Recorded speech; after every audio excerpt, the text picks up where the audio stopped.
Hey everyone, welcome back to That's Growth Ops. Today, Chris Nault and I are diving into some exciting developments at Growth and a bit of a preview of what's coming up. Chris and I get into some real talk about AI and how it's reshaping roles, improving processes, and even helping us talk to ourselves a bit smarter. We also chat about launching our first ABM plan for growth, the importance of authentic communication, and how we're using tools like GPT to scale without losing that human touch. Plus, we tackle a big one: sales, marketing, and customer success alignment. It's a journey we've been on ourselves, and we're sharing some insights on how to keep your sanity while navigating these challenges. Ready to dig in? Let's go.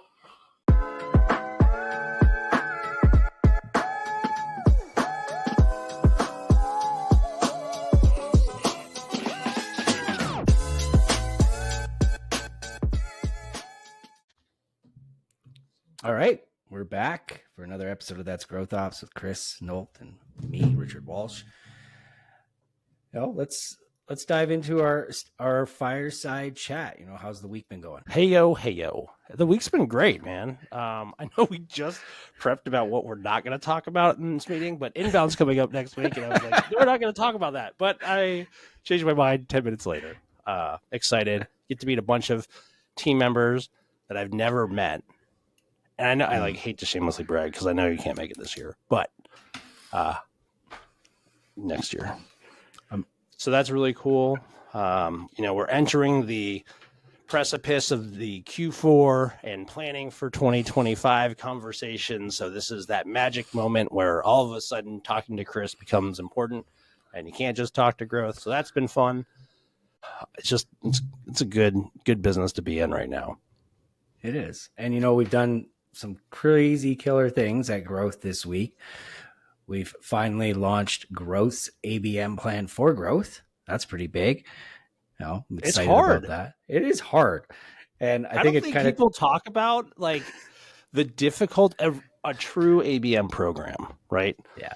Everybody thinks the hard part is creating the who you're going to send the message to. The real hard part is how do you show up authentically in a helpful way that person will care about? 1 out of 100 will care about. And to get out of your own way ego-wise, that messaging, especially the way that I put it to you all, no challenge. No challenge at all. First test is, do you pass the Jesse test? And Jesse DiAgostino is just turning into a legend.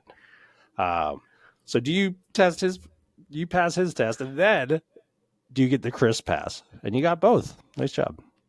Yeah, and we've invented something inside of Growth that you got a chance to share on LinkedIn, the Chris Nault GPT, which we've done for the whole team now, but that is getting even smarter. And if we can pass the Jesse test, the Chris Nault GPT test, and the Chris Nault test, we're doing great.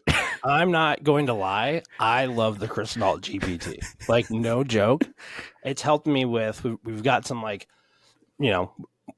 this is that time of year too, where we're evaluating roles and helping figure out the next steps. So I've been able to talk to myself through that. And I'm like, wow, that's a very nice way you put that. I really like the way that you said that. Proposals, client feedback, some consulting engagement stuff.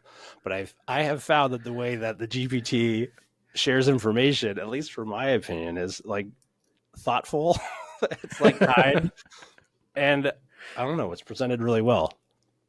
There's something to be said about that, where you've said in the past sometimes your Slack messages could come off a certain way. My advice is maybe throw it in there first and see how it says to do it. Good point. I'll go from short anecdote to once upon a time. As Jesse said, it is very long-winded in its response, but it's great. It gives a lot of information, as you always do. And I'm seeing the team use their versions of the assistants now, talking to them. So that's really cool to see. And it's not like something we're going to put a bot out there where people can generally talk to Chris. Maybe that's an idea someday down the road.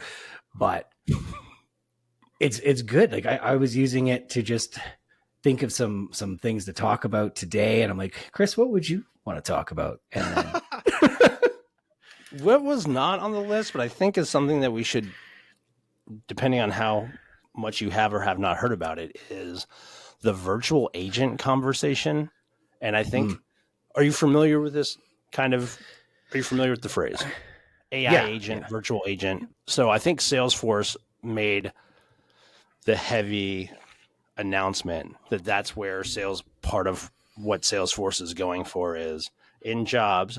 Like what you've done with the Chris Nault GPT, if you have somebody in a role that's been there for a while and is really good, you can take their data and create a virtual version of this person, because essentially they do the same thing, and there's a little bit of iterating, but they do the same thing day in, day out.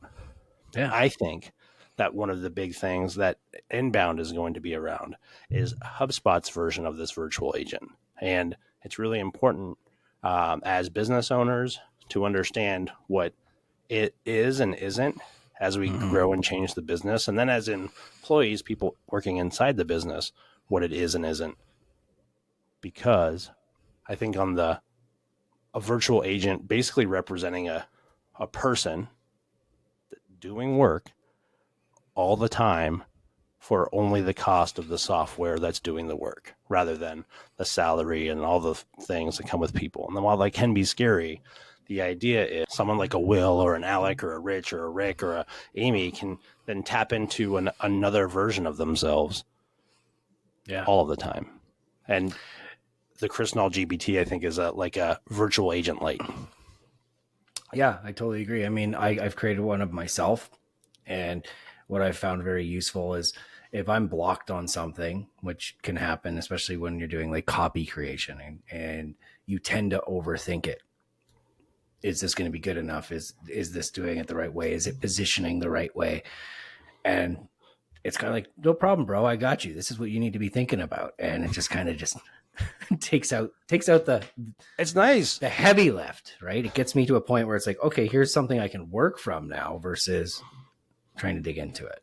Well, there's like when people live life and there's like this angel devil situation, right? And then people often are very hard on themselves. And so this like negative voice gets more space to communicate. So as you're trying to iterate, and definitely when you're starting with nothing, this scariness like really can take over, and at different volumes for different people. Everybody has it. Yeah. Maybe not like an Elon Musk because he's a narcissist, but like any normal person has this stress. And so to be able to work in an environment where you can overcome that, I think is a really healthy and positive attribute of this virtual agent conversation. Yeah. I mean, they're not new, right? So, I mean, when OpenAI really kind of came out, one of the things that I saw, there's a GPT boss, and he had pre-built marketing strategists, CFOs, like the roles that anybody that's kind of running a startup is going to need to kind of help get over the edge. So when you're doing that one-man shop, that sweat equity, here's a good opportunity for you to tap into an AI agent that's going to give you context and information that you might not have known about. Now there's a lot of those kind of things out there in the world, but I'd like to see how HubSpot brings that into the scenario. And the magic is you need to have good data habits in order for any of these tools to be valuable. So I think one of the side effects of this change is there's a lot of companies in traditional verticals like manufacturing and, just industrial that have stood by the way that they have been doing things, and they are steadfast in it. Unfortunately, one of the things that they kept doing is writing things on paper or something close. So as their competitors, or as they go to be evaluated for what they want to pass the business down to their son or whomever, doesn't need to be a son, passing this business down, selling it, the value is going to be dissipating, because now one of the hard currencies and values of a company is the data it's been tracking. And not just data for data's sake, but like, how is it organized? And then how thorough is it and how accurate is it? Because these new tools that are being generated rely on this data fuel for them to grow. So it's kind of interesting. Hopefully this is the tool we can use to help some of these companies that have been so resistant to change to make that step and finally change. I know change is hard. I get that. Yeah, it's scary. Yeah. Change is scary. It's, it's supposed to be. It's supposed to be. It is. And hopefully these companies have been curating teams of people at their business, and there's a culture where change and the stress that comes with it is okay, because you're going to make some mistakes.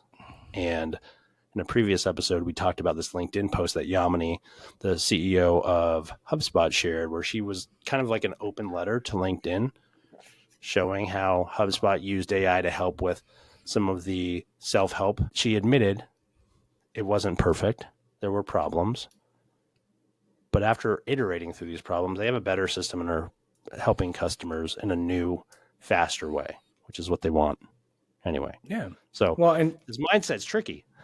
It's tricky. And you've got to be willing to take the shot, because if you don't, you're not going to be able to learn. You're not going to be able to iterate on it, and it's not going to get any better.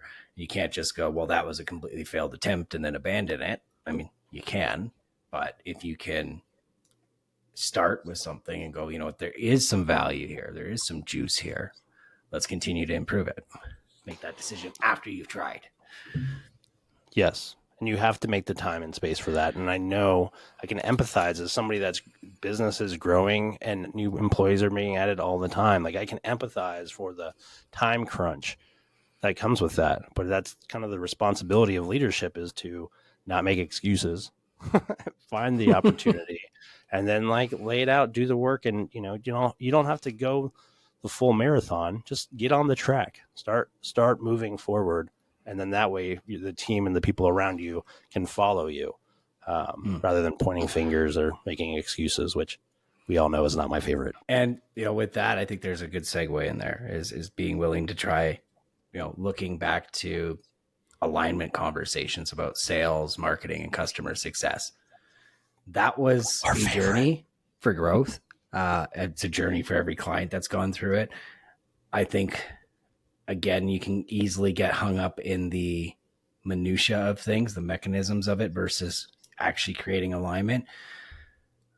What's your take? How did you find that? Oh my God, I got this. One of my favorite things about what growth is as a business is we are literally, literally is a weird word. Growth is in the business of providing business best practice as a service. That sounds fun. That's cool. What that also means is we have to be very honest with ourselves very often. And now that we've grown and we're like a proper mid-size org now, we have to go through some of these same exercises of sales and marketing alignment. And that thought that was going to be really fun, and it opened up some very obvious gaps, which then opened up an opportunity to put up or shut up. Are we really the type of people that are going to work through these things, or are we going to, shove the dirt under the rug, so to speak? Mm-hmm. So it was definitely a classic Chris answer, multi-layered fun experience, because I was like, shit, we don't have this all figured out for ourselves yet. That sucks. Awesome. We get to show up and make mistakes and prove that what I'm talking about is not fake. So I got to see that in you and in Jesse and everybody that participated. That was so fun. I don't think we would have, if this would have happened a year ago or 2 years ago or 3 years ago, any time in my past, I don't think the team and the mindset that was present would have done what we did. And what a beautiful foundation we've laid for the future. And then how much more empathy do we have for our customers that are going through these problems? I think I have more empathy than I've ever had, because these things are hard. People being a human is very tough, turns out. Who knew? Yeah, no, I'm thinking back to the first team session we had on it, and there's a lot of voices in the room and wanting to make sure everybody's heard, not enough time, big agenda of things to go through. And like for me, as the marketing person in the room, I was like, I want to know what you need for me to hand this off from marketing to sales. What makes it a sales qualified? But the conversation is much bigger than that. Yes. And okay, we've got that. Now it's like tone messaging. Who are we actually dealing with?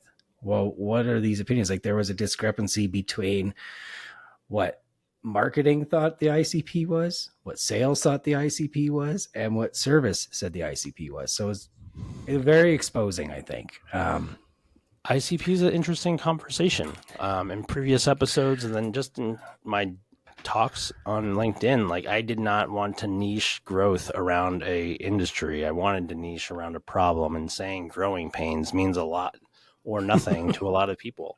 But when a tenured company is experiencing it, and they've tried these niche, they've worked with a manufacturing marketing agency, that didn't cut it. They tried hiring a sales consultant who specializes in manufacturing. That didn't cut it. They've experienced growing pains, and they've tried the quick and easy solves, which is what those niches are saying we do. Hey, work with us. It's quick and easy. They really appreciate where they are in the journey now, where we're like, sit down, take a moment. This is going to take a while. This is going to be a journey of self-exploration. They're like, what the hell are you talking about?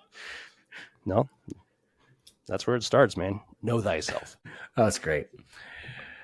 How do you not lose your mind in all of that, though? Like, I could see there's visually, I'm sharing behind the scenes. There's frustrations coming out of people as we're going through parts of this conversation. How do you not lose your mind? Like, you kept your cool pretty good in that. For those that are about to enter that journey of sales and marketing and customer success alignment, what's words of wisdom can you give them on that? I think one is you are going to lose your mind a little bit, right? And there's like, depending on the type of organization you are, there's definitely the professional shield. And, especially in like government organizations, 1,000-person and up organizations, there's a need to have that professional barrier. Unfortunately, the backside of that is you prevent genuine conversations. And even though it might get a little tense or weird sometimes, I feel that's one of our challenges as consultants and curating these conversations, is making space and the guardrails for people to be genuine while not overstepping and being inappropriate or rude. It's tough. And it back channels into company culture, which I know is a hot topic, because it's hard to create. You just can't buy a cool company culture pill and take it and you guys are cool. If that makes sense. So I guess the direct answer for Jesse, if he's listening, you just got to deal with it. And know it's going to be hard, and go into it hydrated and well rested, and do not be multitasking. That's the biggest way I think that takes people out of it, is trying to be focused, and then doing anything on the side pulls you out of this safe space that you've created to have hard conversations. And it's not fair to the other people in the room. And it's very hard to get people to just stay dialed in for an hour. Give yourself more windows. Break it up like we did into a couple of sessions, and realize the first session might not feel great when you get out of it. Hopefully some progress was made. Hopefully the minimum you need is, do we all feel like there's enough disconnect where we know we need to reconnect? If that is true, your first session, whether it's 30 minutes or an hour or 2 hours, was worth it, even if it's senior people. And knowing what you don't know is a big, big deal, and acknowledging it and naming it. And we can help with that, of course, but call us. I love it. Backtracking on company culture, I just want to shamelessly plug this in. We just had a micro lesson with the infamous Dan Tyre yesterday. We did. On culture. You were in attendance. I was. I loved it. How did you? What did you get? I mean, since Dan was somebody that directly and has indirectly poured time into me, but not in this specific way. The way that I was asking for help with Dan was, a lot of leadership things. I feel like these team members, like, my expectations and communications are difficult. How do I resolve that? And the ways that he taught me, a lot of the documents that he was talking about, the reason I knew the URLs is because I've had them bookmarked for forever. There's HubSpot has a free culture code, download culture code document. There's another one that starts with an M. I can't remember off the top of my head, but it was really refreshing hearing him speak, and then being like, I'm on the other side of this now. Meaning, I took the lessons, I did the work, I made the mistakes. I've taken the punches But by doing all of those things, we created something real that when push comes to shove, I am seeing growth more and more often, being the people that I would want to be on my team when the going gets tough. And that is super cool. I was like, what's a more professional way to say this? It's super cool. It's a relief. I have always held such a high, aggressive, crazy to most people standard. And it's been difficult for me to have that, but to have people in our room now that are also like that, we're changing companies, which is very hard to do. Make that a clip. That was good. Yes. Producer Lucas, make a clip. Yeah, please note. Please. Yeah, it's been, when did we met at Inbound in 2020? 2020 was the great plague. That was the digital one, yeah. So 2022. Yeah. It was the first time I ever got to see Dan Tyre in person too. And same. I think I walked up to him and I was just like, because I've done his boot camps and loved him. Same kind of relationship of mentorship to me, in my opinion. And I just went up to him and all I had to say was, thank you. And he's like, you don't need to thank me. Just keep doing what you're doing. Keep doing great things. Do good by people. That's all you need to do. He's the real deal, man. We've said this on a previous episode, but I am very proud that I can now speak to the reality that you can make a multi-million-dollar business from essentially nothing. I mean, COVID was crazy. But by being a good person and focusing on the good first and not, ruling with an iron fist for real. I feel so cool. I'm very proud of myself, but like all of us for echoing that. And when the going gets tough, we just keep our head held high and do the right thing. That's awesome. Speaking of doing the right thing and customer, I don't have any feedback or criticism. Let's put that out there. No, customer journey mapping and building that experience into things where you are doing the right thing. How do you see that playing out? Like, how do you make that part of the ethos and strengthen it? This is actually a good but tricky question for me because the planning and mapping is not my forte, which is one of the reasons I love working with you and Katrina. Because you all are. How's that for a real answer? It sucks. Find the right people. Yeah, it's not it. It's important because I think for me the biggest takeaway when you go through these exercises is just the acknowledgement that there is truly a journey and it doesn't look the same for most of the people that you're working with. You've got you're already working with them journey. You got working with them already and it's going really well journey. We're working with them and it's not going so well journey. You've got a never heard of growth before. Then you've got, there's just so many heard of growth, want to hire growth, but we're not a fit for growth. We've got people that listen to the podcast, but don't know what we do for them. There's just so many. So for me, the mapping part is hard because I think about all these little nuances and I'm like, screw the map. Let's just go. Not the right way to do things because then you can't measure it and then you can't improve it, as I always say. So that's my answer. Mapping sucks and it takes time and find the right people to do that. I don't think you butchered that quote for the first time ever. Get better. I think I've peppered it now. If the internet keeps picking up my transcripts, eventually the world's going to think that it is my quote. But you're going to be out of quote.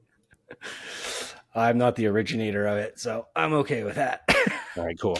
Well, good, as I always say. You've been measuring your performance on using the quote, and it's improved your performance of using the quote. The Chris Nault GPT is going to think that Chris Nault came up with this magnificent quote. That's awesome. It's hard to communicate at scale when you're busy. There are tools out there that can help with that. There's just like with outbound emails, there's not a legality issue. There's an authenticity issue. And there's just everyone feels like you have to start full throttle and just be blasting a ton of people with shameless messages. So I would say if you're finding yourself with bandwidth limitations and you want to do good and you want to find the right people, there are tools that are out there and use all the things that we talk about. Start slow, craft a message that would make you say hi if somebody sent it to you. And I think the cool, like a term I've seen on LinkedIn less lately, this was maybe a 2023 term, was like pitch slapping. You're like, hi, I'm Chris. Yeah. They're like, hi, Chris. You're like, whap! For $5,000, you could be a fractional, insert some other unemployed job here. I don't know. Yeah. So let me just set the stage. It is not a tool to have automatic conversations. In my opinion, the best way to leverage something like this is to have people show up to the door so that you can have an authentic conversation and bring them through the door. That's how it should be used. There are bad actors out there that definitely do what you just said, the pitch slap. I hate it myself. I see it right away. I can even tell in their initial message that it's going to happen. But yeah, using tools like that, I think it helps. And it's like we had one team member do these actions manually for a period of time to understand the nuance of what it's like. And now we're able to have him scale that. And I think that that's the best use of that. Agreed. It's unfortunate because everybody, there's, when you get to be like late 30s, 40s, 50s, and you've been working in a professional environment for so long, like, of course, the times that you it's not like when you're in college or just like in your teens and 20s when like you meet somebody and you're genuinely like, oh shit, you like rugby? I like rugby. Let's be friends. That doesn't happen when you're an adult. So if someone's like leading with some weird way to create a friendship, we all know that it's highly unlikely that that's what's happening. So our radar immediately goes off. So you really got to add value. And that if I'm connecting with somebody for the first time, I'm like super passionate about sales and marketing alignment for all the reasons that we talked about earlier.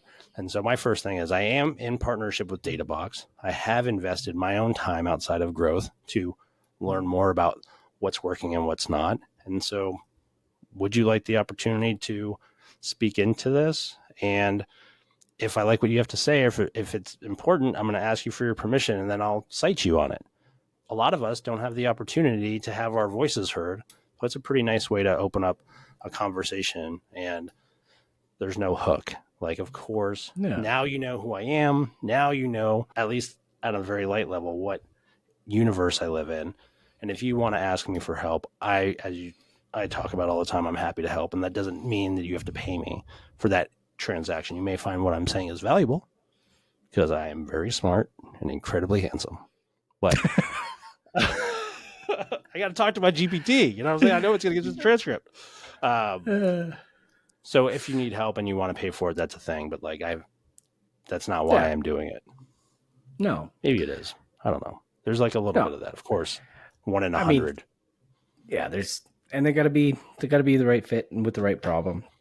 Yeah. So you can't help it. It's no sense in hitting everybody out there. So like my message to people is if you are starting to automate some of these things, be a human. I think we've had to have that conversation internally a little bit too. Like, you don't have to overthink these responses.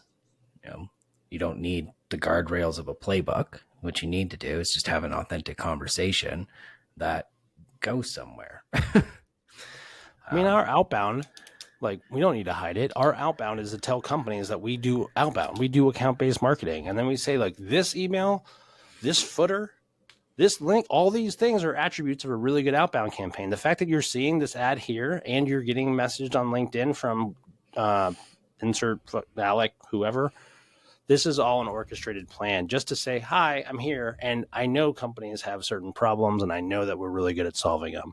It doesn't need to be any creepier or more aggressive than that. You don't need Clay telling you what type of ice cream I posted about in 2007 on LinkedIn and being like, I like pistachio ice cream too. It's like, what are you talking about? But that's a thing that people are doing. It's like, what a creep. Ugh, pass. I digress. I love it. Yeah. So you mentioned DataBox. You're doing this survey on sales and marketing alignment. What are some of the insights that you can share about? For the people that have taken the survey that have not taken the opportunity to interview, they are extraordinarily optimistic around how sales and marketing alignment work. Like, the scale tips heavily in the favor of, oh yeah, we're aligned. 100% of the meetings I've taken around the survey, the feedback is we are not aligned. So I think that's one of the difficult things with surveys. And this is my first attempt doing research on a thing. And I can already tell that the way that I write about this is probably going to write differently than most people are used to reading research documents. because there'll be some takeaways like that most people may not have the ability to share. I truly think that almost all organizations are not truly aligned. Almost all organizations are not truly aligned because it's very hard to find time to talk about the hard stuff. And sales and marketing is hard. And I think that ultimately is going to be my findings, is that this turns into a human conversation thing, and more companies need to accept the responsibility that they haven't created a safe place or the resources for these two parts of the business that are both vital to play together.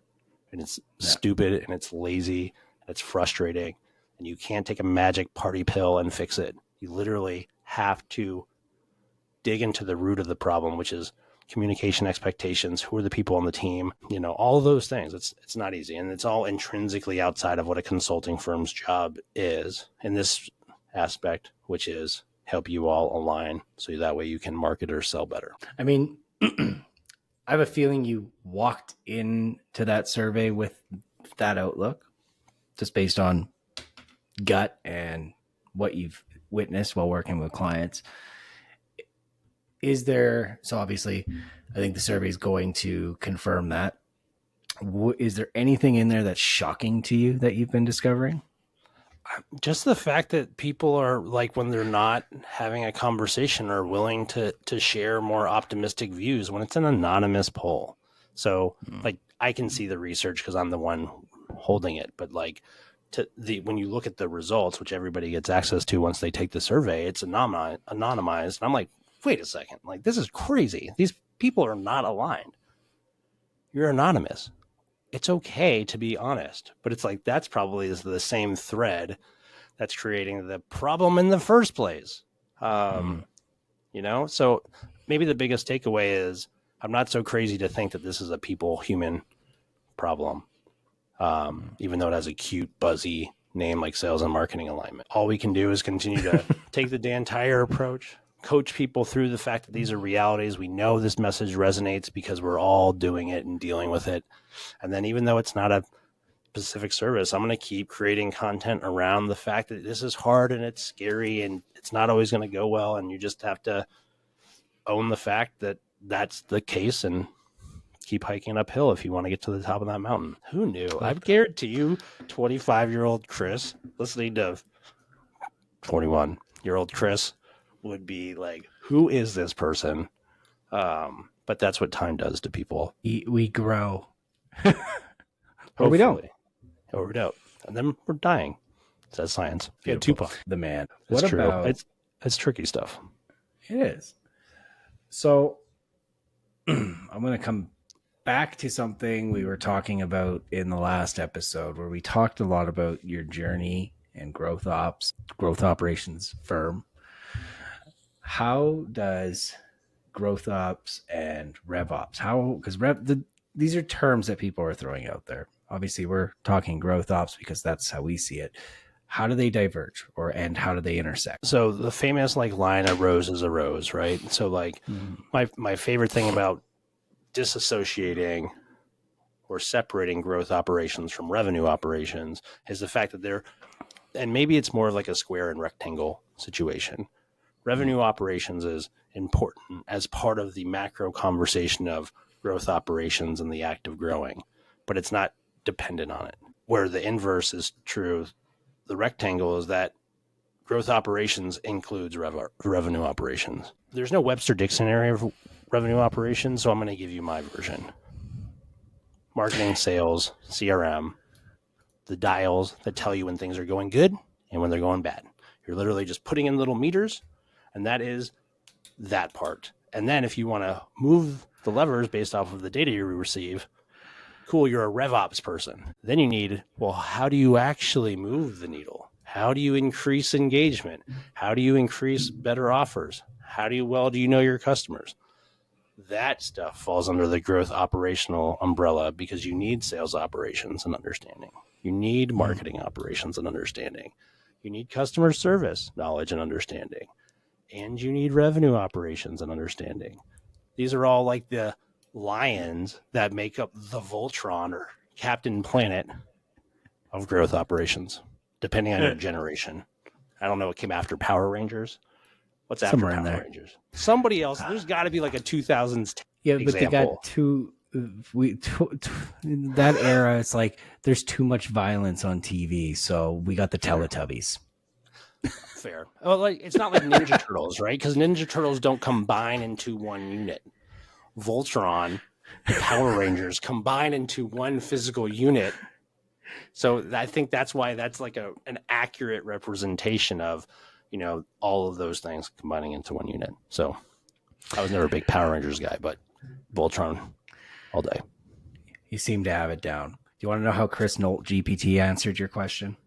Yeah, let's ask him. All right. This handsome devil. So Chris Nault GPT says, okay, so here's the thing. Growth ops and rev ops often get lumped together, and for good reason.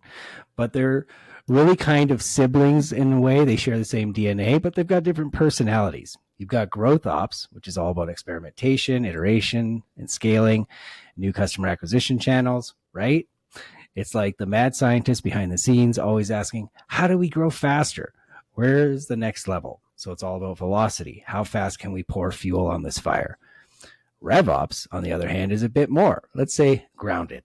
It's the one that's like, okay, but how do we keep this sustainable? How do we align sales, marketing, and customer success to make sure this ship is actually going in the right direction? It's process focused. It's looking at the full funnel, and it's thinking about the long-term scalability, not just quick wins. Where they overlap is in the tools, the data, and the systems they're playing with. Both are heavily data-driven. Both care about pipeline, but RevOps is going to care more about pipeline efficiency, while GrowthOps is going to care more about pipeline velocity. So in practice, they both lean on each other to make sure nothing's falling apart while the company scales. Where they diverge is in their mindset. GrowthOps is experimental, like let's run 10 campaigns, fail fast, figure out what sticks. RevOps is let's optimize this one process and make sure it's bulletproof.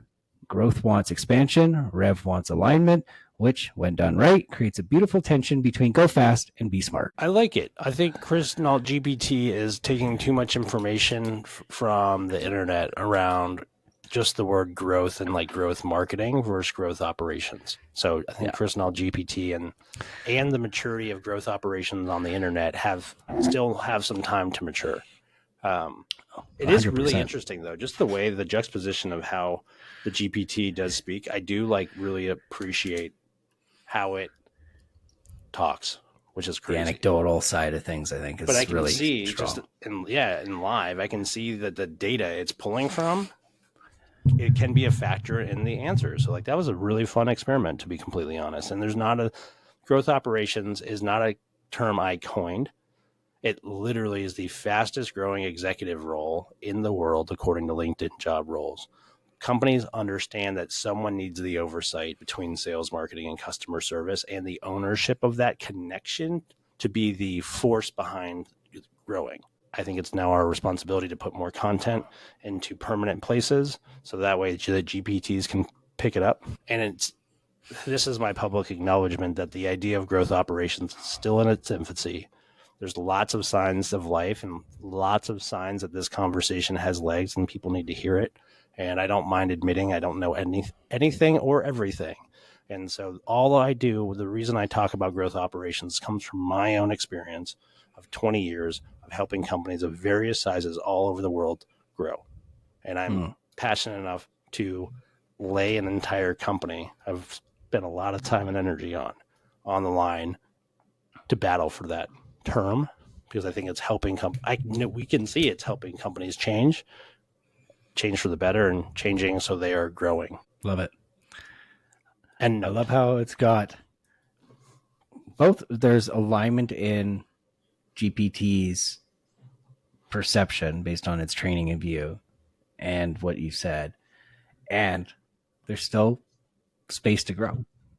Yeah, there's a little, it's good. The tone, and I feel like this GPT thing, I'm happy that I'm consistent enough where a robot can listen to what I've said and speak back to me and be like, yeah, that's a helpful way to explain both of those things so anyone can understand it.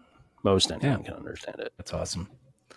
That gives it helps with inclusion, not trying to like lock box ideas with made up words and, confusing terminology. So, maybe hopefully we're a passive champion for opening up this conversation so it's available for more people. Maybe I'm just an optimist. My GPT did its job then. I am so incredibly proud of you for creating that, and I am thankful that I have it as a resource now. I'm finding using it more often than I was using my trained ChatGPT regular, and I'm finding that the feedback I'm getting based off of what I get from the GPT and then share it, it's like, wow, okay, that was good. Like there's been a couple of pretty senior conversations I've had with some customers just looking at what we're doing and how we can change. And I can take a Fathom recording, an hour-long meeting where I had some takeaways and then dump that into Nault GPT, and its takeaways are similar, but it frames it really well. And after a 10 or 11 hour day, it's really helpful because my brain is not working at 100% at 7 p.m. And yeah, it's not cool to say. When you're a founder-led organization, even many years in, you're still cranking 12-hour days. Sorry, gurus. It's a thing. Mm-hmm. It's a thing. No, it's awesome. It's Friday, so I can talk like this because I can sleep in tomorrow. I'm trying to think now. Is there anything else that you want to touch on today?